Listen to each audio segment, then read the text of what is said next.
ప్రవేశపెట్టి అన్ని రాజకీయ పక్షాలకు వారి అభిప్రాయాన్ని చెప్పే అవకాశం కల్పించి including leader of opposition the then chief minister Chandrashekar Rao గారు, ఆనాటి సాగునీటి పారుదల మంత్రులు, ఇతర మంత్రులందరూ కూడా ఆనాడు మంత్రివర్గంలో ఉన్న వాళ్ళందరూ కూడా వాళ్ళ అభిప్రాయాలు చెప్పడమే కాకుండా చట్టసభలలో, శాసనసభలో కావచ్చు, శాసన మండలిలో కావచ్చు, ప్రజాప్రతినిధులు స్పష్టంగా ఈ నివేదిక పట్ల ఒక అవగాహన తెచ్చుకోవడమే కాకుండా వాళ్ళ అభిప్రాయాలను స్వేచ్ఛగా చెప్పడానికి అవకాశం కల్పించాలని ఈరోజు మంత్రివర్గ సమావేశంలో మేము నిర్ణయం తీసుకున్నాం. ప్రభుత్వం ఏమో ఒక 60 పేజీలతో రిపోర్ట్ రిలీజ్ చేసిండ్రు. ఆ రిపోర్ట్ చూస్తుంటే అవాస్తవాలు, అబద్ధాలు, రాజకీయ దురుద్దేశాలతో కూడినటువంటి ఒక 60 పేజీల రిపోర్ట్ ను బయట పెట్టినారు. ఇప్పుడు ఇంతకది పూర్తి రిపోర్టా, కమిషన్ లో ఉన్న విషయాలే చెప్పారా, ప్రభుత్వం ఏమన్నా వండి వార్చిందా? ఇప్పుడు పూర్తి రిపోర్ట్ బయటకు వస్తే డెఫినెట్ గా బీఆర్ఎస్ పార్టీ ఇంకా గట్టిగా స్పందిస్తాం.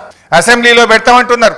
అసెంబ్లీలో 650 పేజీల రిపోర్టు పెట్టండి, చీల్చి చెండాడతాం, నిజాలు ప్రజల ముందు పెడతాం, వాస్తవాలను నిగ్గుదిల్చే విధంగా అన్ని విషయాలను కూడా శాసనసభ వేదికగా ఈ ప్రభుత్వాన్ని నిలదీస్తాం.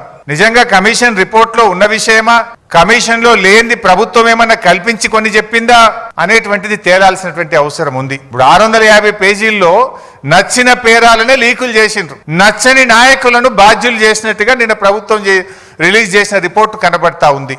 కమిషన్ ఒకవైపే చూసి, ఒకవైపే విని, ఒకవైపే నిలబడి ఇచ్చిన రిపోర్ట్ లాగా కనబడతా ఉంది. ఎందుకంటే ఆ రిపోర్ట్ పూర్తిగా ట్రాష్, బేస్లెస్.